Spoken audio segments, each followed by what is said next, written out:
Robert Pattinson. Millions of Twilight fans out there just cannot wait to see this. It's very almost heartbreaking. It's a little bittersweet, isn't it? For them. Yeah.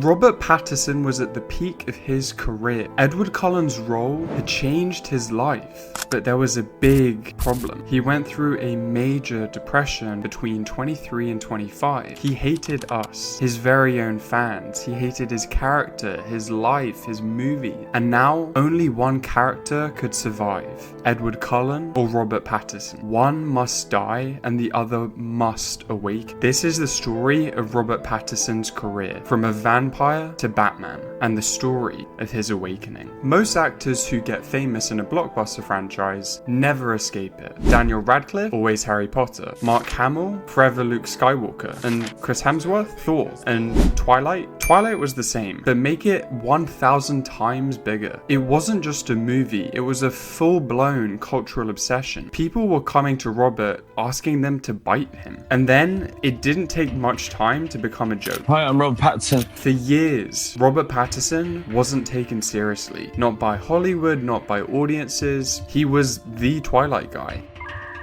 A sparkly vampire frozen in time. But then, somehow, the industry changed its mind. Critics who once dismissed him suddenly started calling him one of the most daring actors of his generation. Directors who make serious films, Cronenberg, Nolan, Reeves, started casting him. And now, he's the lead in Mickey 17 by Bong Joon-ho. So what happened? How did he break free from Twilight when so many others couldn't? Was it luck? A random Hollywood redemption story? No, his reinvention wasn't by accident. It all comes down to 4 breakups. These are 4 decisions that completely redefined his career, his identity, and his place in Hollywood.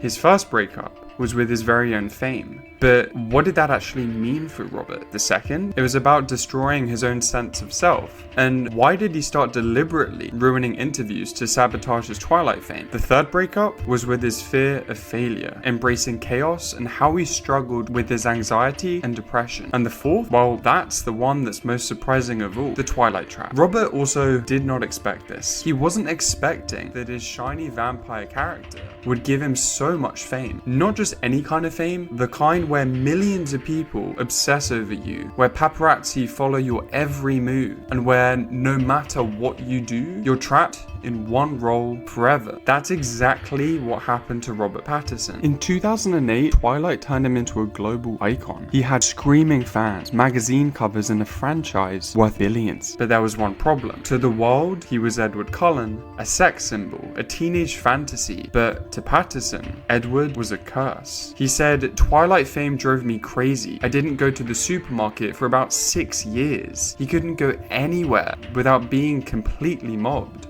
Paparazzi camped outside his house, fans stalked him, and at one point, he even lived in a car to escape the madness." Not only this, he and his friends would trade clothes in the bathroom before getting into separate cars, just to throw off any paparazzi following them. And if he was alone, he had yet another strategy. Robert confessed that at a certain point, he rented 5 cars at once and kept them, along with the change of clothes, in various parking lots around the city. Pretty bad. And it wasn't just the attention, it was the way Twilight was perceived. The movies made money, but by the last film, even Pattinson himself couldn't take them seriously. But here's the problem. The industry wasn't laughing.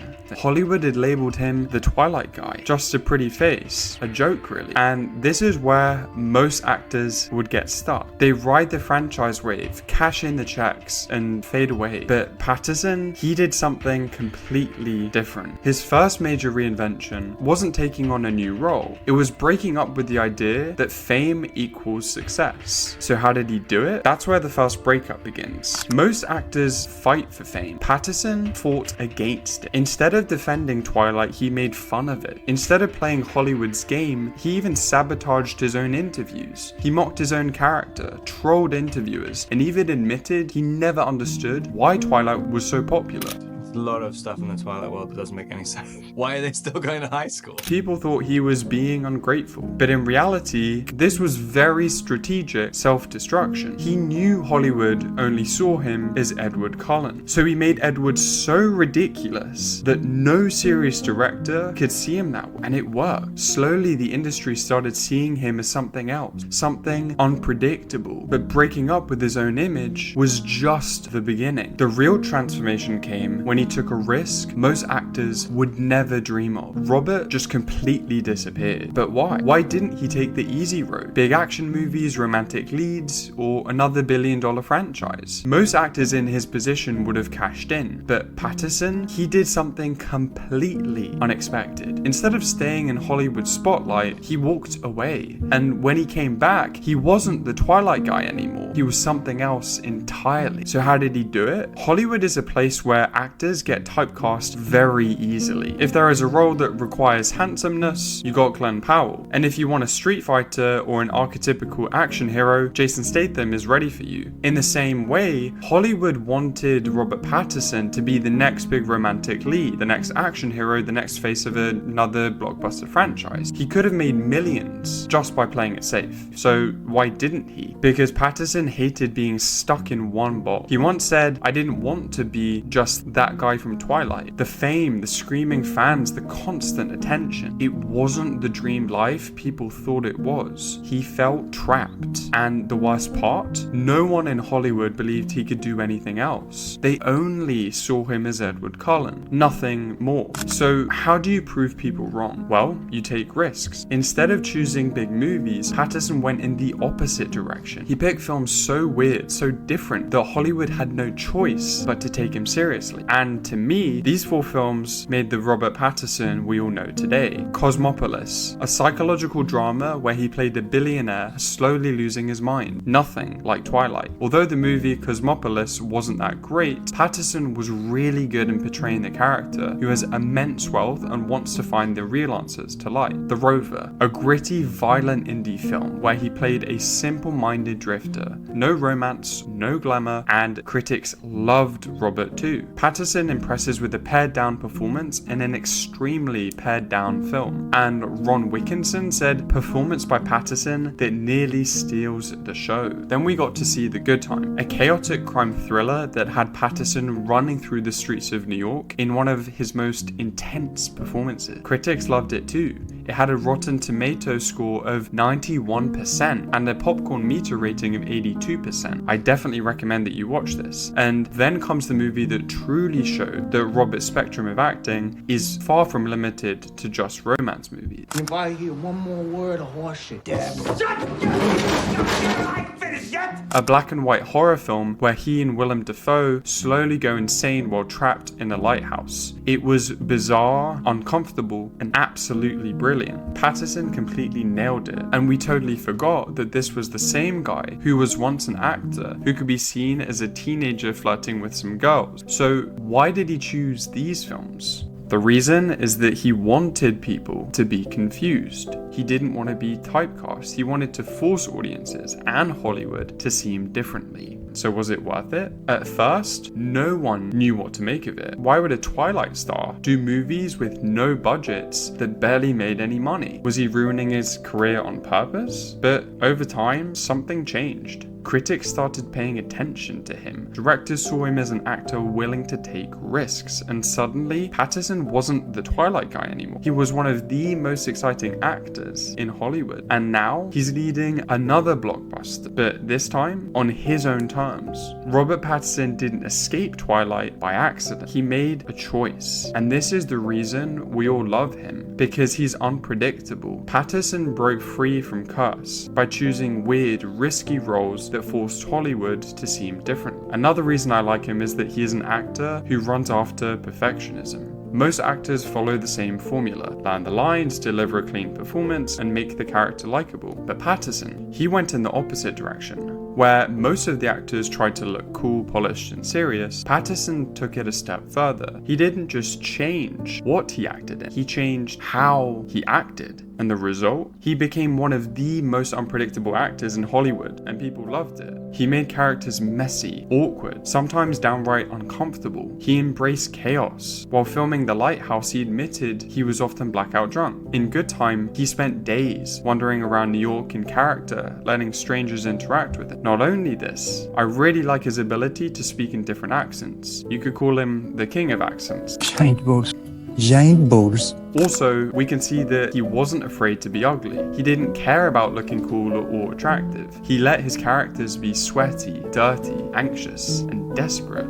On the surface, it looks like he was ruining his career, but directors loved his work. Pattinson's unpredictability made his performances feel real. David Cronenberg's Cosmopolis called him fearless. The Safdie brothers said he was obsessed with making his characters unpredictable, and Matt Reeves saw him as someone who could bring something raw and unexpected. Basically, Hollywood started realizing that Pattinson wasn't just another heartthrob trying to be taken seriously. He was one of the most daring actors of his generation. For years, Pattinson was terrified of failure. He didn't want to be mocked, criticized, or stuck in the same box forever. But the moment he stopped caring about looking perfect, something shifted.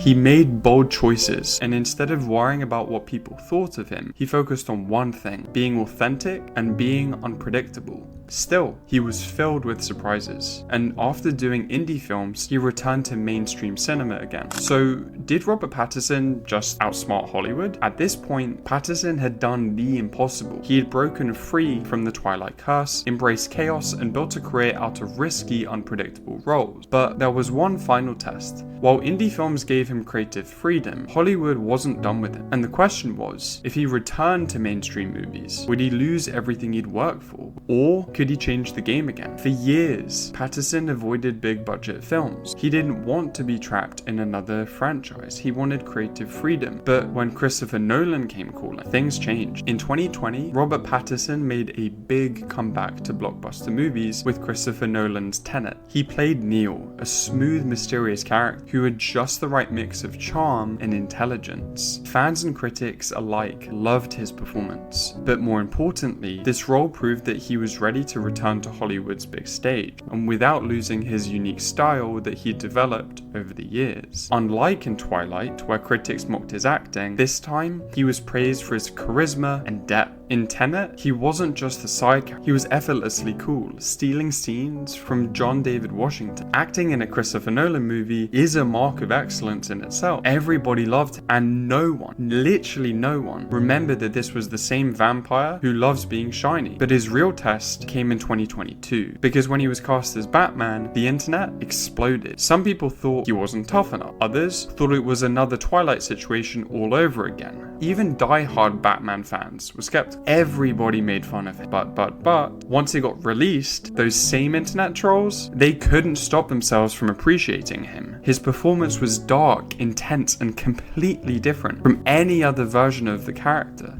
And just like that, he wasn't just a respected actor, he was a powerhouse, someone who could lead massive franchises on his own terms. His Batman felt too real. We can clearly see the depression in his eyes. Although Batman is a symbol of resistance and hope, in most of the Batman movies we see a very serious and kind of angry Batman with no emotions, but Robert made the Batman emotional too in a dark, compelling way. The sadness and anxiety were on point, and suddenly the world saw him differently. So what changed? Well, he wasn't at the mercy of Hollywood because he could pick roles that challenged him. He worked with directors he respected. He made sure that fame would never define him again. His work would. After the success of Batman, the fame that he got was on his own terms and didn't drive him crazy. Instead of some single girls asking to bite him, people were genuinely appreciative of his acting skills. We all felt his comeback. Did he win? Pattinson once said, "I only take roles now if they scare me. If I feel like I might completely mess them up." Well, that's the difference. He didn't just leave Twilight behind, he outgrew it. He didn't run from fame, he reinvented it. And now, with Mickey 17 just released, one thing's clear. He rewrote his legacy. Pattinson isn't the type to play it safe, and that mindset has not only won over Hollywood again, it has completely changed how people see him. This time, he didn't run from fame. He had redefined what being famous even means. Because by constantly challenging himself, taking risks and pushing his limit, Pattinson had proved that real success in Hollywood isn't about playing it safe. It's about being authentic. So what can we learn from Robert Pattinson's journey? His story isn't just about being an actor breaking free from a franchise. It's about reinvention, about refusing to be defined by the expectations of others. After Twilight, he could have easily followed the same traditional Hollywood path, sticking to blockbuster roles and playing it safe. But he didn't. He took risks, embraced the unknown, and chose projects that truly challenged him. Instead of running from his past, he embraced his learnings along the way and outgrew it. And now, he's not just that guy from Twilight anymore, he's the Batman. He's a critically acclaimed actor. He's someone who proved that breaking free from labels isn't about erasing the past. It's about building upon it and building something far greater. And with Mickey 17, one thing's clear. His evolution isn't over. It's just getting started. Now, here's a question for you. What's a breakup in your life that led to a big breakthrough? A moment where you had to let go of something to become something far greater? Drop it in the comments. I'd love to hear your story.